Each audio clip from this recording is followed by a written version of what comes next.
Ladies and gentlemen, good day and welcome to the Welspun India Q2 FY22 conference call hosted by Edelweiss Securities Limited. Before we proceed to the call, let me remind you that the discussion may contain forward-looking statements that may involve known or unknown risks, uncertainties, and other factors.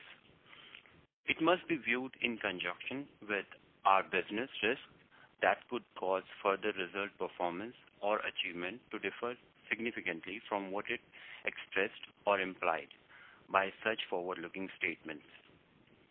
As a reminder, all participants' lines will be in a listen-only mode, and there will be an opportunity for you to ask questions after the presentation concludes.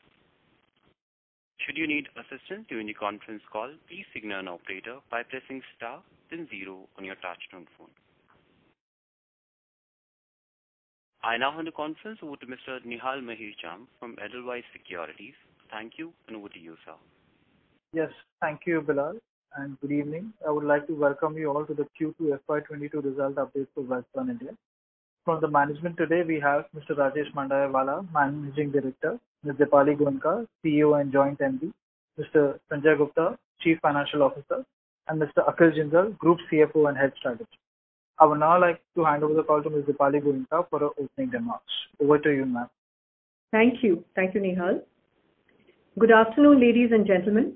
I would like to welcome you all to our Quarter 2 H1 FY22 results conference, and thank you for taking the time out and joining us here today.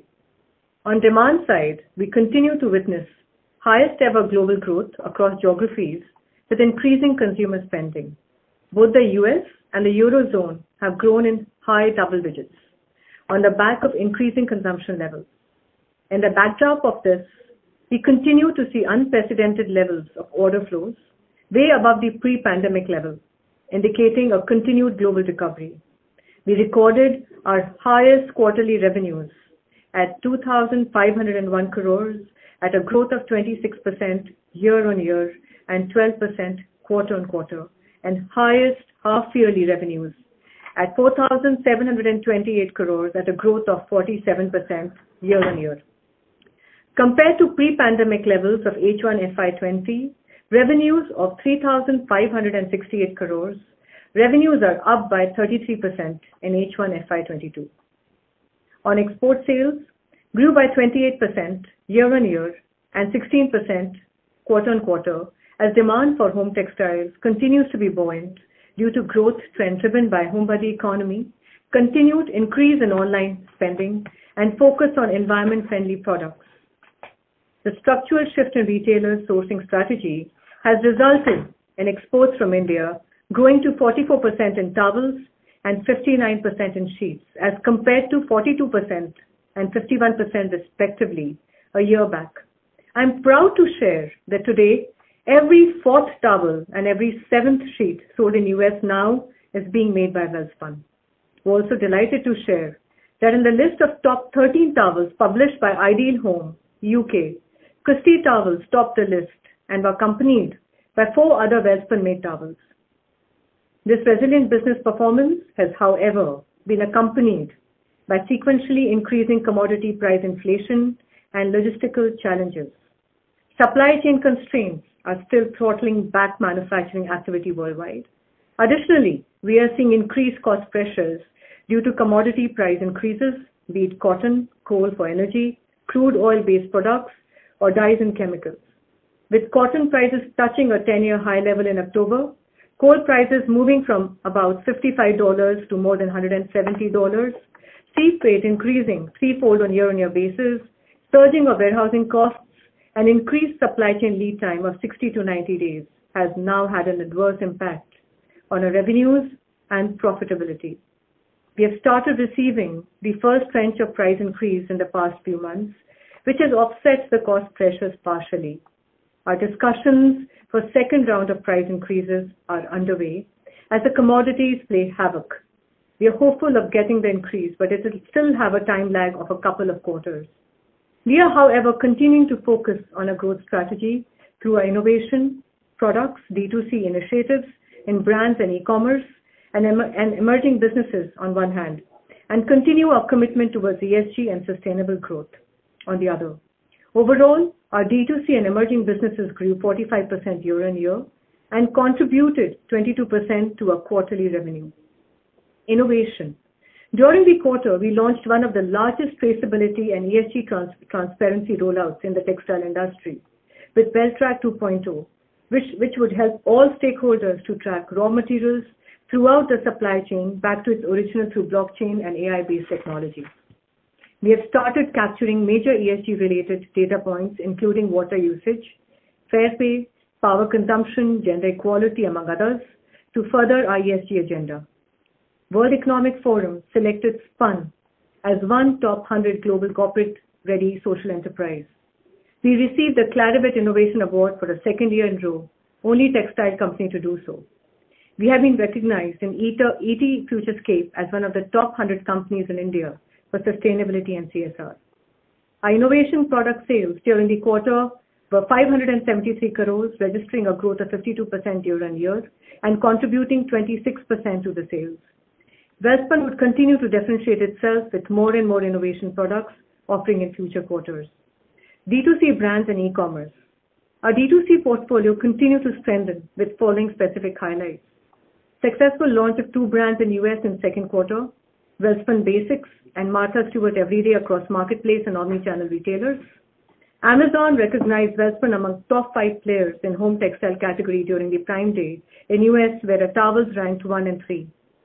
We saw about 1 billion impressions in Amazon US in H1 FY22 with 150k unique customers.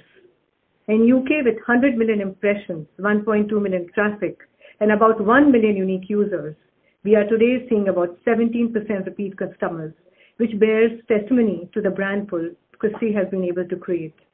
Our e-commerce and branded business at 356 crores rupees grew by over 42% year-on-year and 19% quarter-on-quarter, accounting for 14% of our revenues. We are committed to grow both e-commerce and branded business to 100 million, each by FY23 and 24 respectively. Domestic retail. It is a matter of great pride for Welspun that for Nielsen's recent retail audit, Welspun is now the highest distributed brand in its category in the country.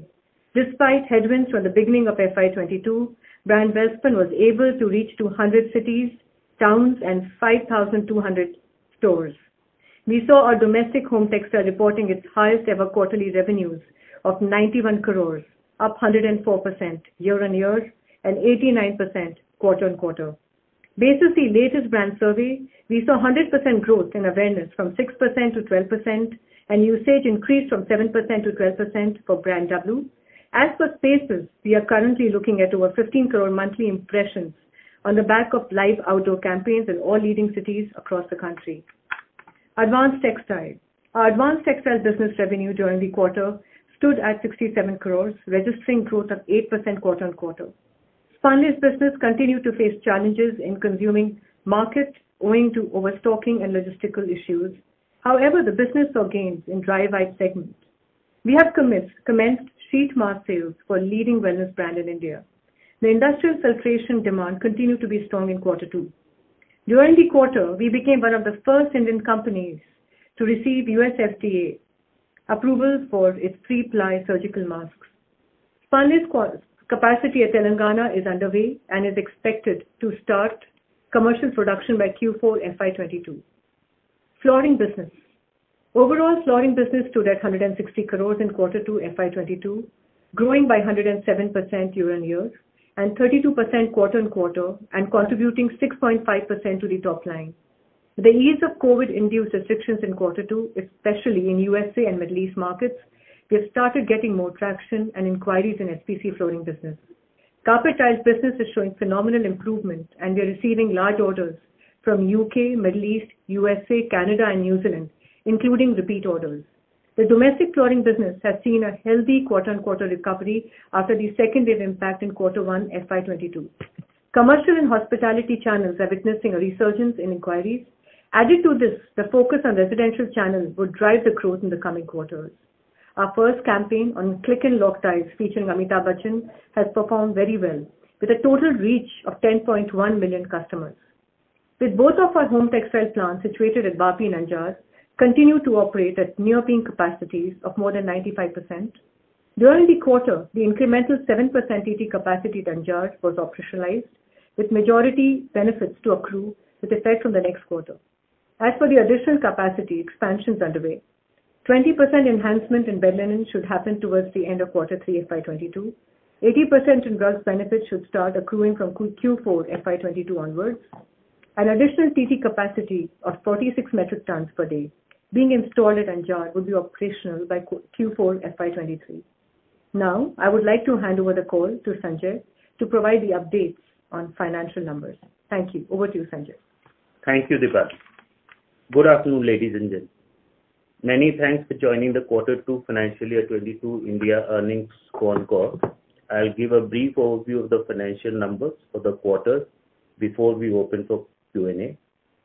I'm delighted to share that during Q2, the total income grew by 26% year-on-year and 18% quarter-on-quarter on like-to-like basis, and it stood at our quarterly best at 2,501 crores. YTD first half revenue grew by 47% year-on-year to reach 4,728 crores.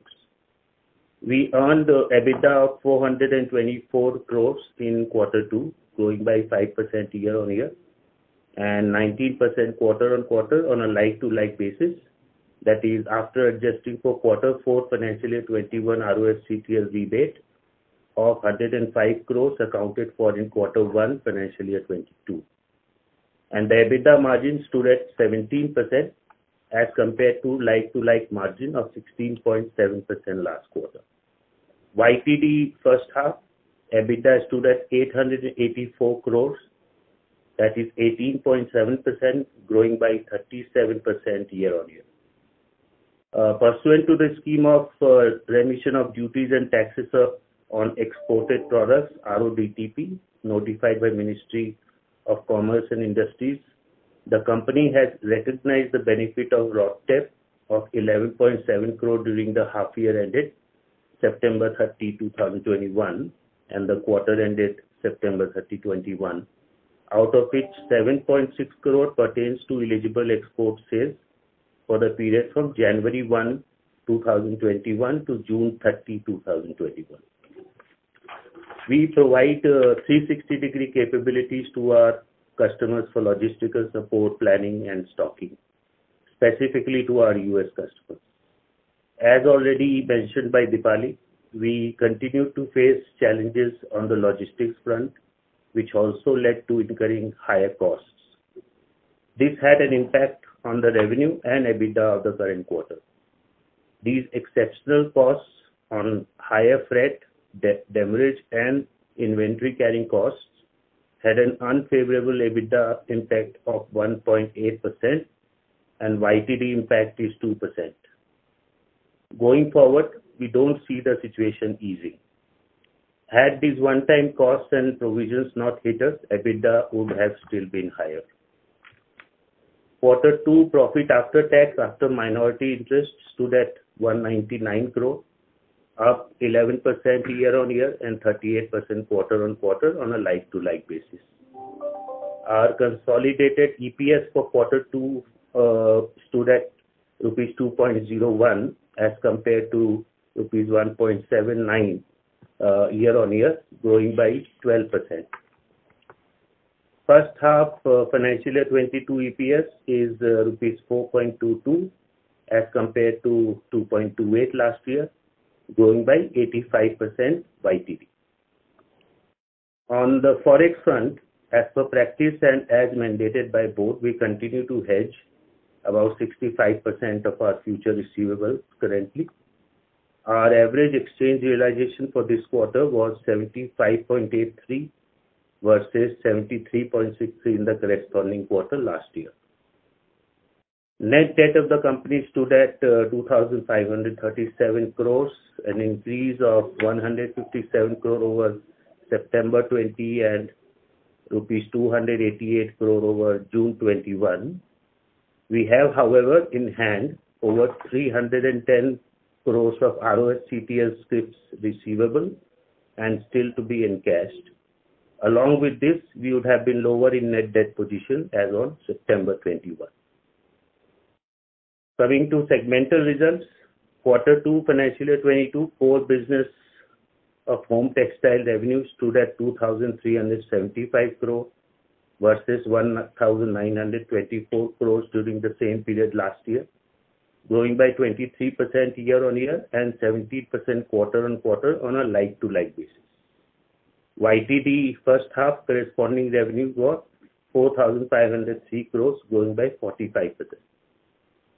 Quarter 2 EBITDA of home textiles stood at 413 crores at 17.4% as compared to 375 crores like-to-like in Q1 at 18.6%, growing by 10%. Year-to-date, home textile EBITDA grew by 31% to reach 894 crores, EBITDA margin being 19.9%. During the quarter, advanced textile business clocked revenues of 67 crores, up 8% quarter-on-quarter. Demand has muted to some extent in advanced textile due to overstocking at buyers and high logistical costs, which is expected to continue in quarter 3. During the quarter, revenue from flooring business was 160 crore, up 107% year-on-year and 32% quarter-on-quarter. YTD first half flooring revenues were at 281 crore, up 174% year-on-year. EBITDA loss till first half is at 22 crore as compared to 56 crore last year.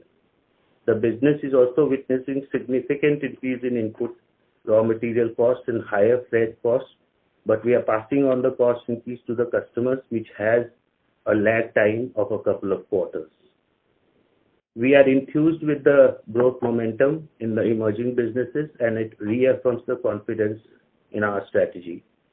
Emerging growth businesses, which include branded business, e-commerce business, flooring and advanced textiles, cumulatively grew by 45% year-on-year and contributed 22% to the top line during the quarter versus 19% contribution in the financial year 21. The expansion projects of flooring, advanced textile and home textile businesses, which were started last year, are in different stages of progress, and they will get completed by end of financial year 22. CapEx spend in financial year 22 on projects is expected to be around 750 crores, out of which 343 crores is already spent in the first half. We are now seeing an unprecedented cost inflation pressure from all commodities, as earlier mentioned by Dipali. Over the last 2 quarters, input costs have been increasing significantly and are expected to remain firm in the coming quarters. This, coupled with uncertainty on logistics and higher related costs, have put further pressure on revenues and margins. However, we are confident of getting further price increases from our customers and restoring our operating margins, which may take a couple of quarters. With this, I'll leave the floor open for Q&A. Thank you. Thank you very much. So, ladies and gentlemen, we will now begin the question and answer session. Anyone who wishes to ask a question may press star and 1 on their touchtone telephone. If you wish to remove yourself from the question queue, you may please press star and 2. Participants are requested to use handset while asking a question. To ask a question, you may please press star and 1. Ladies and gentlemen, we will wait for a moment while the question queue assembles.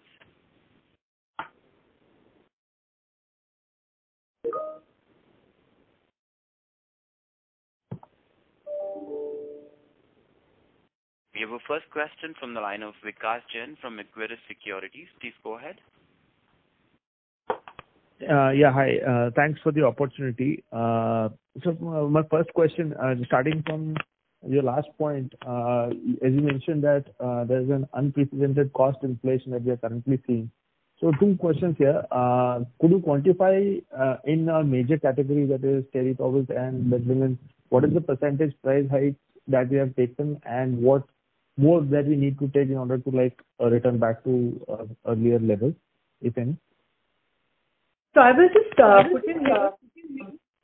You're looking at a cotton price of all-time high, 10 years high. It is at landed 63,000. The coal prices are high, up at $180. and dyes and chemicals are, and the packaging is at 30% high. So definitely the impact is in the tune of around 20%. As we spoke about that, we've already had the first round of price increase in the earlier quarter, but we are going back to our customers for the second round of price increase, and we definitely will see that coming through. I wouldn't be able to quantify, but definitely the customers are partnering with us, and we will be able to restore the margins, whatever we have committed, to the tune of 20% in the quarter 4 or later. Sure. Okay. And for the price hikes that we've already taken, any number that we can attach? So look, this is a continuing process, and it is hard, let's say, to put a number to this. And to be honest, this commodity prices, if somebody was to tell me where cotton is going to stop or coal is going to stop, this we could put a number to, let's say, the price increase. So right now it's a dynamic scenario. As Dipali said, all the customers are receptive, and there's complete commitment from their side to partner. Look, when we get a tailwind on cost, our margins increase and we get a couple of quarters of extra margin. So I'm afraid this will take some time to pass this on, but there is absolutely no doubt that this we will pass on all the cost increases, and it might take, instead of 1, maybe 2 rounds for us to do that, but this will certainly restore our margins to our historic levels of 20% or thereabouts. It might take us a quarter or 2, but we will get there, and we are getting good response from our customers, so there is absolutely no exception on that. Sure. And just for the number per se, if you can break up the revenue growth that we got this quarter, what would be the volume growth and the realization growth with that? Yeah. So the volume growth would be about 60 to 65%, and the balance would be the rate increase. Okay. And my last question is with respect to, I'm sorry if I missed in your opening remarks, the reason for the rise in the net borrowings and your outlook on the same. Thanks. Okay. So the reason for increase is we had a payout of buyback of shares and dividend during this quarter of about 265 crore. So that has increased the net debt. However, as I mentioned, we have over 310 crore of ROSCTL scrips receivable in hand, and that, when in cash, will bring down the net debt to below June 21 level. Thank you, sir. Thank you so much. Thank you very much. A reminder to the participant, to ask a question, you may please press star and 1. The next question is from the line of Alpesh Thakkar from Antique Stock Broking. Please go ahead. Thank you for taking up my question. So first thing, and congratulations for gaining market share in both the terry towels and bedsheet. So the first question is on that front only. So as we have already gained market share in the terry towel and bedsheet, both the categories, so just want to understand, is it because of increase in wallet share from the existing customers of ours, or have we signed any new customers in that front? So just any color on that would be very helpful. So I'll tell you one thing here. Thank you for this question. During the COVID time, the wallet share of home textiles increased to 13%. Usually it is around 5% in the average circumstances. But now going towards where everybody is going towards health and wellness, it is moving to a wallet share of around 7% for sure. So that definitely is, since the hybrid model is coming, the home body economy is growing. The hybrid models is what the corporates are encouraging. So people are staying more at home. They're working partially at home as well. So the share of the home products is definitely going to rise, and that is going to be a part of it as well. For us, apart from that, as I spoke about, our licensed brands in the United States of America, like the Martha and the Scott, and plus our D2C brands like Welspun that we launched and and Christie and India. I think that is where we are seeing the share growing up as well. So it's not just the private label, it is also the branded share that is also finding that way. So just to sum it up, the homebody economy definitely is on the rise. It will be at 7% to the wallet share. Second is for Welspun, it is the branded share that is also going to be, privy to the kind of increase in the share that we see. Because we are also getting the different shelf space apart from the existing shelf space of the retailers. Along with that, the retailer.coms and the pure play as well.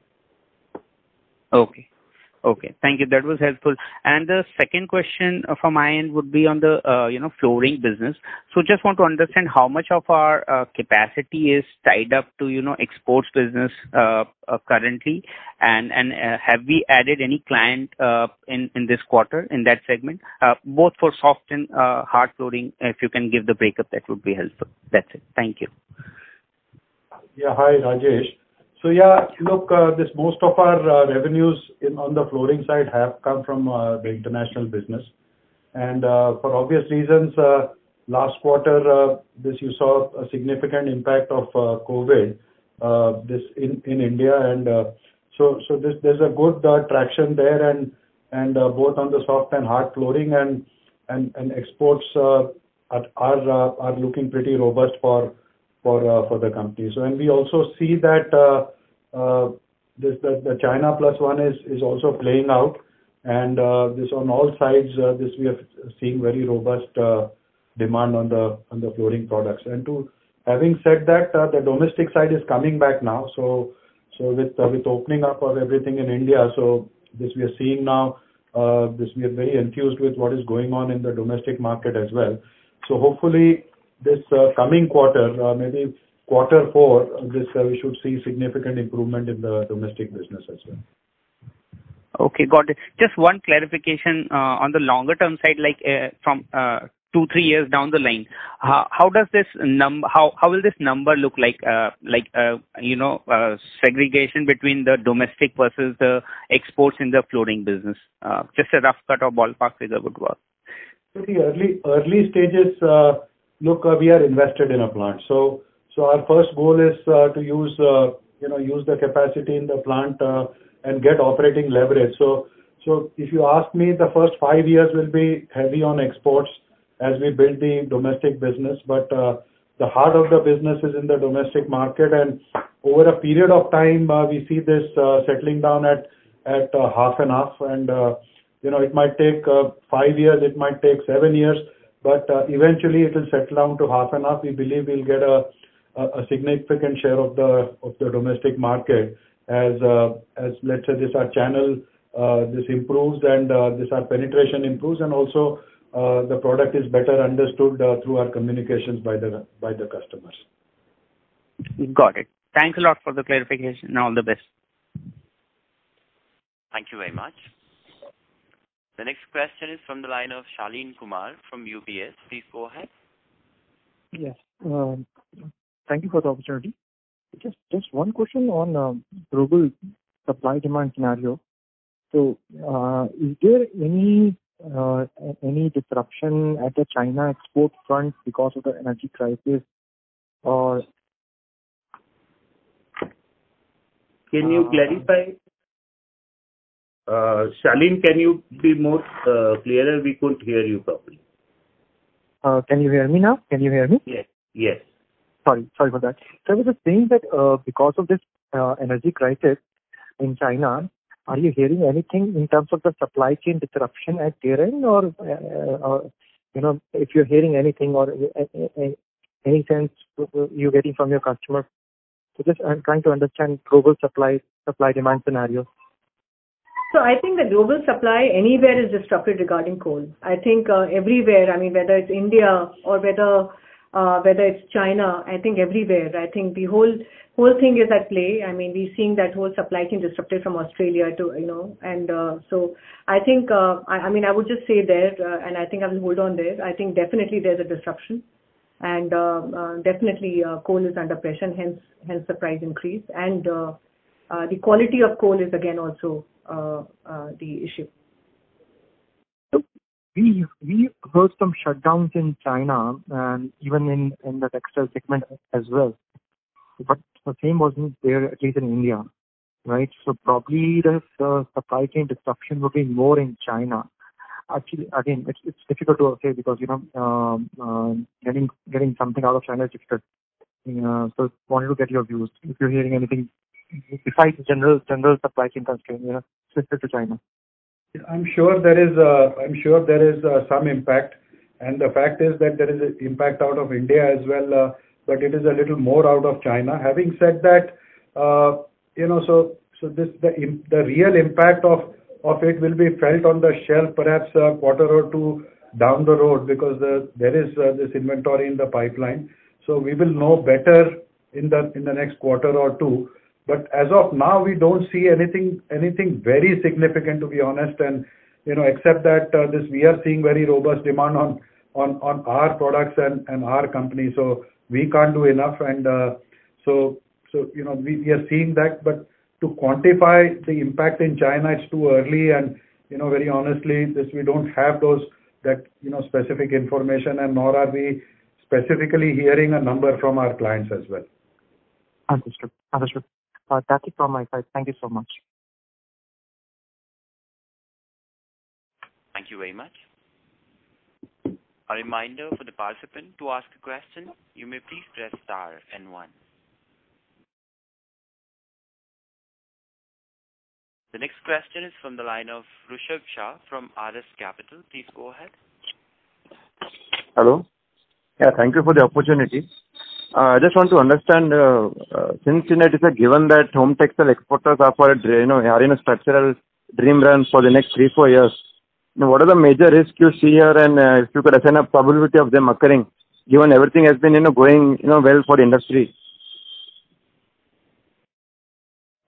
Okay, so this I'm afraid that the risk is already surfaced. So it is the commodity prices and it's been going on for a few quarters now. So it's been a relentless one-way traffic of this raw material, energy prices going up. So that was the risk. That is the risk, and that will continue to remain the risk going forward. Having said that, look, we've been around for 25 years now, and we've seen the cycles before, and we have gone through it before. So so we know that things will settle down, and if these raw material prices are here to stay, we will pass down whatever the negative effects on the margin. Eventually they'll get passed on to the customer. So they're all part of the business, and unfortunately it impacts a quarter or two, but eventually they settle down, and as Dipali said, that all our customers are very, very supportive at this point of time, and they will continue to support our business. So we'll mitigate that risk as well. And one more thing, since cotton availability is a major mode factor for India, and I was just seeing the total production rate of cotton bales has been mostly 350-360 lakh bales for the last 4-5 years, and the cotton yield is among the lowest even comparing with the neighboring countries. So is there any on ground happening to how to increase cotton yield, because that is the main factor in competitiveness for home textile exporters? If you share any thoughts on this. So look, India's yields on cotton are still half the global average, right? So we are at about 650 kilos. Global average is at 1250. So there's still a long way to go. So I'm sure with land reforms and a renewed focus from the government to improve yields over the next this 8-10 years, one should expect India to catch up to the global yields. So I think crop in India hopefully should grow, if not anywhere else in the world. So, and even now, let's say our crop, we are surplus. So this whatever we grow, we are not consuming. 20% of the crop is getting exported. Likewise, this about 20-25% of our yarns are getting exported. So I think from that perspective, while the supplies might tighten, but the India position looks pretty solid, and hopefully for the next 8-10 years we should be okay. Thank you so much. Thank you very much. The next question is from the line of Venkat Samala from Tata AMC. Please go ahead. Hi, Welspun team. So just one question from my side is that we are seeing a very good order book, right? And this is something that even some of your peers are reporting. So this could be again driven by confluence of factors, right? I think one point that Dipali did mention is that the wallet share towards home textiles is increasing, and at the same time, China plus one is also helping us sort of increase India's market share. So among the two factors, is it possible for you to sort of qualitatively help us understand which is the bigger factor which is helping us in the growth? So the overall, I think the whole demand has been buoyant, and I definitely think the opportunity for India becoming the heart of the whole supply has been a very important part. India actually has taken a center stage. As we spoke about earlier, that cotton supply India will be leading the path there, and India will be the heart of the whole cotton global exports, whether it's the cotton home textile products as well. So definitely that is a very big opportunity for India, and of course that the whole homebody economy is also a very important aspect to what we say, and definitely that China plus one is again a very big one as well. Right. Sure. I mean, I was just trying to understand which one is the larger factor which is helping us in terms of the positive demand outlook that we are seeing. Which of the two? Can't say anything here, but I think okay. Yeah. But maybe we will take this as a homework and try and find you an answer the next time around. So good question. We will try and do some research on this. Okay. Sure, fair enough. And the next thing is that obviously you seem pretty confident that despite the unprecedented RM prices that we are seeing in the next couple of quarters, you are hopeful of passing that on to the customers. So I just wanted to understand, because of the higher demand at the customer end, are they also able to take those price hikes so that to ensure that at least they are not squeezed on the margin front, right? So the consumer, definitely the customers will also have a cap to what they can pay. So there is definitely going to be kind of a leverage that's going to happen. There's going to be somewhere we will see that the demand might not decrease, but there will be kind of a leveler that will happen here for sure. And I mean, we have seen in India that the CPGs here in India and globally as well, they've hiked up their prices. So I think the same thing will happen, but to that extent, the consumers won't be able to pay that much because their wallet share to the kind of category they have a cap to that as well. So definitely there would be a little bit of leveler in the terms of supply and demand as well. Just to add to that, see this in a time like this, what also happens that this almost on an immediate basis, the retail prices move up a little bit, but over a period of a year or so, the products, let's say, gets adjusted. So this you respect the product to fit the historical price points in the marketplace. So and that becomes a 1 year process. So this the product also gets adjusted. So finally the retail prices come down to where the consumer is comfortable. So the product it gets adjusted to the market requirement. Understood. Right. And my last question is that obviously you expect in the next 2 quarters the margins to sort of move closer to the average level that we've seen. But what could it look like in the next quarter? So will it further reduce before improving, or it will be a gradual improvement from here on? Good question. Quarter. So first thing is, let me just clarify the next 2 quarters. I don't think we said we will get to 20% in the next 2 quarters. We may or may not. So things could, they will take a little time to improve. So we will be more confident to say this next year for this with more certainty that we will get to these levels. But next 2 quarters difficult or it will take us some time. So right now we are in discussions. We are already end of October. So the price increases for them to materialize. So, this will start hopefully by December, January, and so we'll slowly start getting reflected this in quarter four. The quarter three is going to be tough for us. And quarter four onwards, we believe some improvement should start happening. And next year we will this hopefully come to our most the desired levels of margins. Understood. Sure. That was very helpful. Thank you. Thanks a lot. Thanks. Wish you happy Diwali. Thank you. Thank you very much. The next question is from the line of Prerna Jhunjhunwala from B&K Securities. Please go ahead. Thank you for the opportunity. I have just one question on flooring business. This quarter we've seen flooring business reporting profit at EBITDA level of around 45 crores.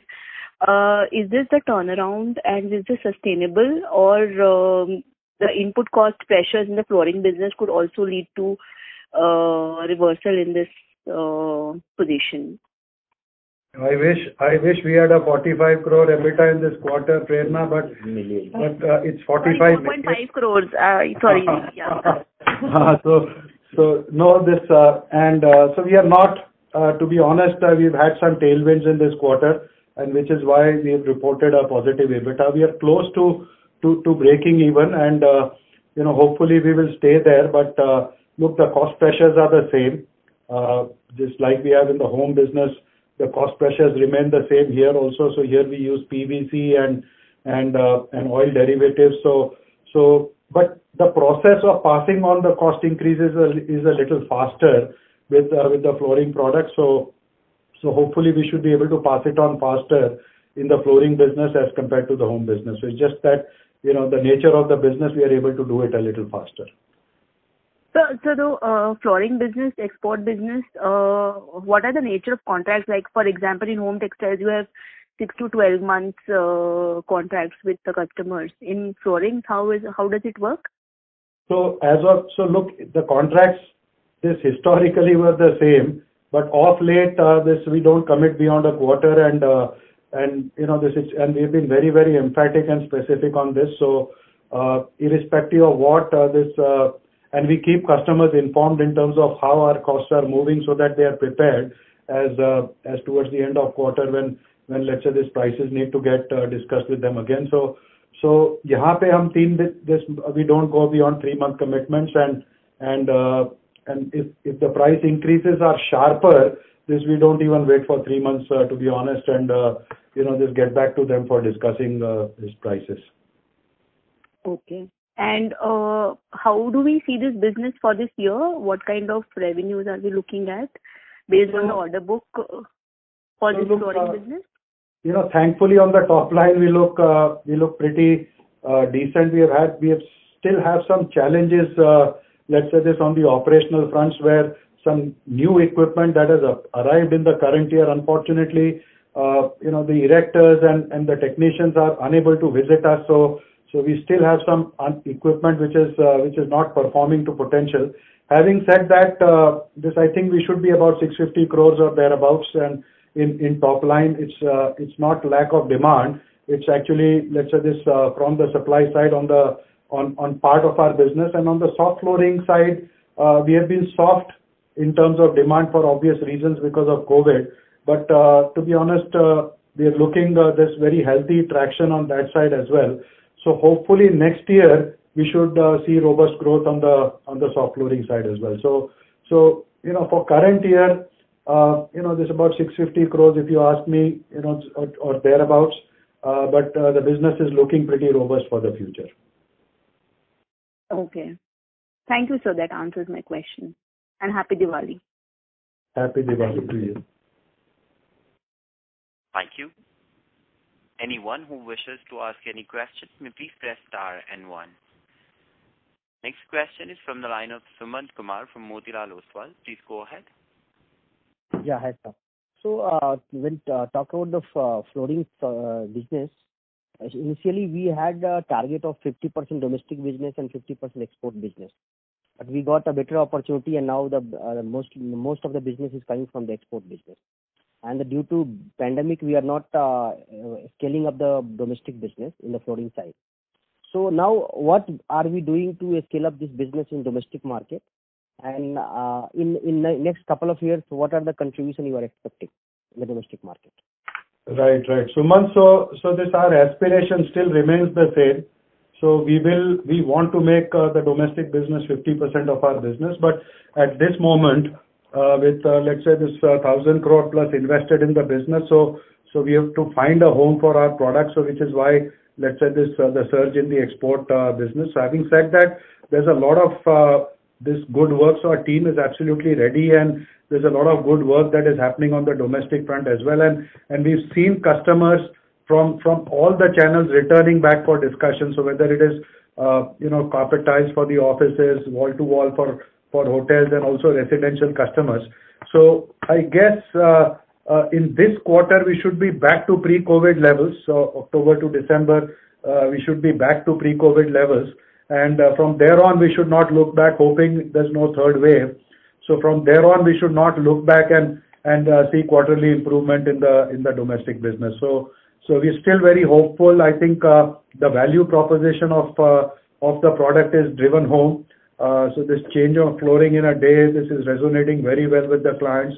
I think even the price points in the marketplace are settled. I think our online engagement with the customer is telling us that the customer really loves this change of floor and replacement of the floor concept. And as things normalize with COVID, I think we should see surge in sales. And also we need very honestly, we couldn't do much work on the channel for the last 18 months. Our team is on the road now, and to build the channel, appoint the right distributors, dealers for our product, get into this meaningful channel partners, and so the work has already begun, and hopefully we will see this from here on. I think we should see quarter-on-quarter improvement in our domestic business. So the value proposition is intact. Our belief is intact, and I believe over the next 5-7 years we will get to 40-50% of our business in the domestic market. So and I'm sure Devpali wants to add. She's deeply involved with the business, so she'll certainly want to add her 2 bits to this. No, domestic market is picking up. I think as you spoke, with the whole capacity that we've invested in, so export became the first one to take that on. But I think India is going to be the demand, and I think we are seeing that happening. So October has been a decent month, and our whole institution and the hospitality segment has seen that kind of a demand coming back into force in October itself. So definitely the next 2 quarters we look good in the domestic flooring as well. So and definitely that 50% is our goal, and we will see that coming through in the next 2 years for sure. So can you discuss about the capex of the segment wise over 2 years? Hi, Suman. So as we had guided last time, so we are going to have 750 crore of capex in this year, and about 550 crore next year. So to answer your question, Sumant, I think we have about 250-300 crores of capex left for the flooring business, about 250, and there's on the advanced textiles we are by and large done. About 25-30 crores of capex remains, and the rest of it is around the core business. So we are growing capacity on towel, sheets, rugs, everything, because all these areas we are working now almost full throttle. So we need to grow capacity. So the rest of it for the current year as well as the rest of the next year would be for the core business, and that should be around the 750 crore mark spread over the next 18 to 24 months. This home textile capacity addition is only for processing, or we are doing backward integration also? No, we are doing some looms as well. So we need to add, particularly for towels, we will need to add looms, and the rest of it is of course dyeing, finishing, cutting, and sewing, and also there's a lot of investment that we are making towards automation, so that we are able to make headless growth and create a more reliable supply chain. So with this capacity addition, and you are talking about putting looms also, what is the backward integration for our home textile division? in terms of yarn and fabric? Look, yarn, we are still, so there's no yarn discussion within this capex that I have told you. So by and large, this say about 50% of our yarn will need to come from outside. Say maybe between 40 and 50. But fabric, again for the bed linen side, we are investing a little bit to make more fabric, and that is because of the traceability and the source to origin from mandate from our clients. So on the fabric side, we will be about 65 to 75% over the next 2 years. On towels, we are more than 90. So we are almost 100, let's say, on fabric on the towel side, and we would like to be that way. So by and large, that is the level of integration. Having said that, Sumant, this from what we are hearing from our clients, at some stage we will need to look at spinning. So this our project team is working on things, and we are also deeply engaged with our clients. At some stage, I believe that this we will have to put. This will need to get into more spinning or let's say through ancillarization, this have more control on the supply chain on the spinning side. So as of now, we are tying up capacities with ancillaries, and it has worked well for us until now. But if our engagement with our client tells us we need to add some spinning capacity, we will need to find a way of either aligning more outsourcing partners, ancillary partners, or this also maybe this invest a little bit in that area as well. But as of now, this whatever numbers that we are discussing is around there's no spinning involved in that. How much towel you said for fabric? Towel is almost 100% of weaving in-house, and it will stay that way. So look, there's a lot of technology there, and there's a lot of innovation there. So this we would like to make sure that stays inside the company, and which is why this we have chosen to remain 100 or close to 100% of weaving on the towel side. Thank you very much. Yeah, we'll take last question. Yes, we'll take our last question. That is from the line of Naushad Chaudhary from Systematic. Please go ahead. Yeah, hi. Thanks for the opportunity. A couple of question and clarification. Firstly, on the brand business, if I'm reading it correctly, we are now doing around 350 crore rupees quarterly from the branded business. If this number is correct, it implies to around I think 1,400-1,500 crore rupees of annually, which comes to around 20% of our total business. Just wanted to reconfirm with you if these numbers are, am I reading it correctly? So 350 crore is our yes. Yeah, and what could be the mix of this between domestic and international market? About 80-20. So 80% from the international market and 20% from domestic? Yes. However, we are looking at our numbers to be intact of $100 million by 23 for branded business. And yeah.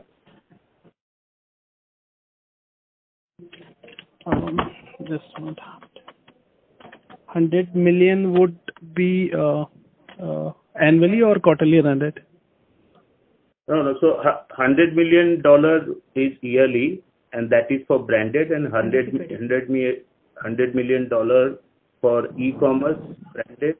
So totally 200 million will be about 1,500 crore by financial year 24. Yeah, but looking at this quarterly run rate, we are already at 1,500. So 350 this quarter we reported from the branded business. If I multiply it by 4, then 1,400. We are still at 1,400 run rate. We are currently on the branded business. We will. This is a season time. I think let's also look at the numbers, because this is actually the time where you have Diwali, and the maximum sales happen this time. For the global demand as well, this is the time where the holiday season sales happen, so there's an upside. But overlooking at, if I look at, definitely our demand looks robust. Our strategy on brands is completely on track. So it could be earlier than later, for sure. So if you are pushing us for a faster growth, then your message is well taken here. All right, sir. Secondly, on the European market, I understand the dynamics of European market is completely different than US market. But if I look at our revenue run rate from the European market, we had been, at around of 1,000 crore rupees of annually. Is there any strategy which we are discussing or, having a thought on to how to scale it up from the European market, excluding whatever the FTA and other stuff has been, other talks has been in the market. So if let's assume if those things doesn't come in our favor, is there any strategy we have planned to scale up in the European market? So irrespective of the FTA, because that's not come through, our strategy has been intact regarding our towels, and our towels are the highest, I think highest selling in UK despite the FTA that is there. So and our strategy towards UK, Europe, rest of the world is intact. And apart from what we are doing in America, as we spoke about a D2C brands launch in Welspun and Wellhome in America, we'll be launching our D2C play even in UK and Europe. So definitely the omni-channel will also be a play that we see happening here. And our category also optimizing. So right now we were talking about towels and sheets, now bedding. I think the whole category flow will also be something that we have to optimize as well. So definitely our strategy is intact in the terms of what we are doing in UK, Europe. And our D2C play will also be very, very strong here. And that will be in the terms of omni-channel as well. Okay, so doubling it from the European market from 1,000 to 2,000, hypothetically, how much time should it take for us to double this size? I think we can talk about it later, but I think fundamentally, I think the opportunity here is to say that how does a business evolve into D2C and omni-channel, because the business dynamics are different. We've seen the acceleration of e-commerce go up dramatically over 35%. So I think that's the mix that we'll see. So the whole business and the product mix and the whole thing is changing here for sure. So there'll be more of brand play, and I think that will be something that we will see evolving. Yeah, understood. Thank you so much, and all the best. Thank you. Thank you very much. That was the last question for today. I would now like to hand the conference over to Ms. Dipali Goenka for closing comments. So many thanks for joining the call today. I'd like to share my closing thoughts on the company's performance and our outlook for the future. We continue to see strong growth momentum in our core as well as emerging businesses, and all macro indicators for top-line growth are very positive. The current hiccups we are witnessing in commodity prices and logistics issues are unprecedented in nature, but we are optimistic that they should be short-lived and transitory. We are very buoyant on the medium and long-term sustainable growth on both revenue and margin front for all our businesses. I thank you all and wish you a very happy Diwali. And any more questions, please reach out to Sanjay. Thank you. Thank you very much. On behalf of Edelweiss Securities, that concludes this conference call. Thank you for joining us, and you may now disconnect your lines.